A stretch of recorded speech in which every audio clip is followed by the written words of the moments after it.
लखनु राम सिय जाहु बना, भल परिणाम न पूछू। गहबरी कह कौशिला, मोहि भरत कर सोचू। अर्थात कौशल्या जी ने दुख भरे हृदय से कहा, श्री राम, लक्ष्मण और सीता वन में जाए, इसका परिणाम तो अच्छा ही होगा, बुरा नहीं। मुझे तो भरत की चिंता है।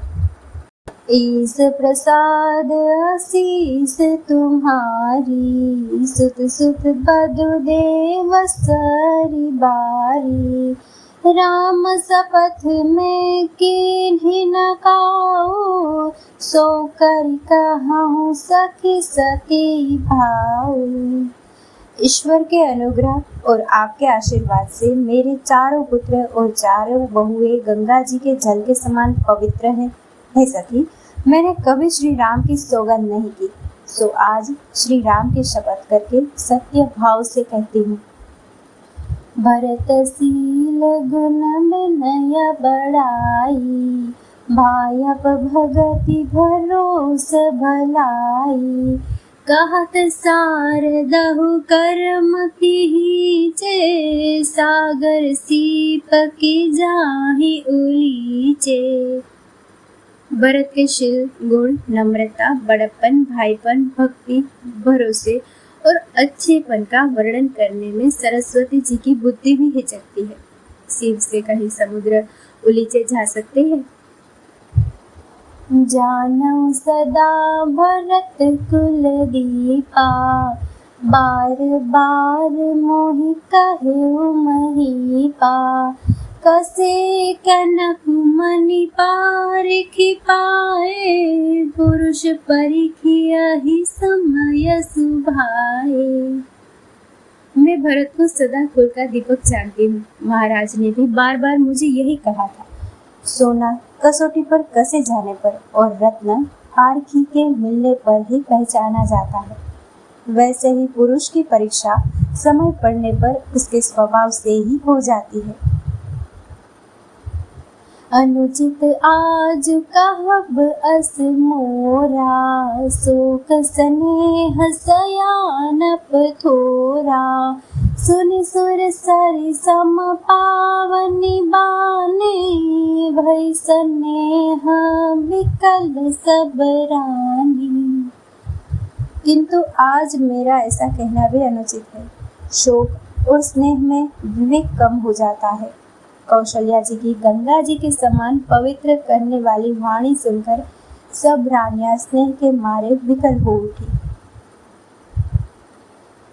कौशल्या कह धीर धरी, सुनहु देवी मिथिलेसी।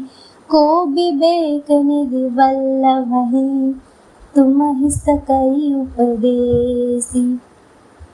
कौशल्या जी ने फिर धीरज धरकर कहा, हे देवी मिथिलेश्वरी, सुनिए, ज्ञान के भंडार श्री जनक जी की प्रिया, आपको कौन उपदेश दे सकता है। रानी राय सन अवसर पाए, अपनी भांति कहब समुझाई। रखियहि लखनु भरत गवनहि मन, जो यह मत माने महिप मन। हे रानी, मौका पाकर आप राजा को अपनी ओर से जहाँ तक हो सके समझाकर कहिएगा कि लक्ष्मण को घर रख लिया जाए और भरत वन को जाए, यदि यह राय राजा के मन में जच जाए। दो भल जतन करब सुविचारी, मोरे सोचु भरत कर भारी। गुण स्नेह भरत मन माही, रहे नीक मोहि लागत नाही। तो भली भांति खूब विचार कर ऐसा यत्न करें। मुझे भरत का अत्यधिक सोच है। भरत के मन में गूढ़ प्रेम है। उनके घर रहने में मुझे भलाई नहीं जान पड़ती। लखी सुभाव सुनी सरल सुबानी, सब भई मगन करुण रस रानी। नव प्रसून जरि धन्य धन्य धुनि, शिथिल स्नेह सेत जोगी मुनि। कौशल्या जी का स्वभाव देखकर और उनके सरल और उत्तम वाणी को सुनकर सब रानियां करुण रस में निमग्न हो गई। आकाश से पुष्प वर्षा की झड़ी लग गई और धन्य धन्य की ध्वनि होने लगी। सिद्ध, योगी और मुनि स्नेह से शिथिल हो गए। सबुर निवासु बिथिक लखी रहेउ, तब धरि धीर सुमित्रा कहेउ। देवी दंड जुग जामिनी बीती, राम मातु सुनियो ठिस प्रीति। सारा रनिवास देखकर थकित रह गया। तब सुमित्रा जी ने धीरज करके कहा कि हे देवी, 9 घड़ी रात बीत गई है। यह सुनकर श्री राम जी की माता कौशल्या जी प्रेम पूर्वक उठी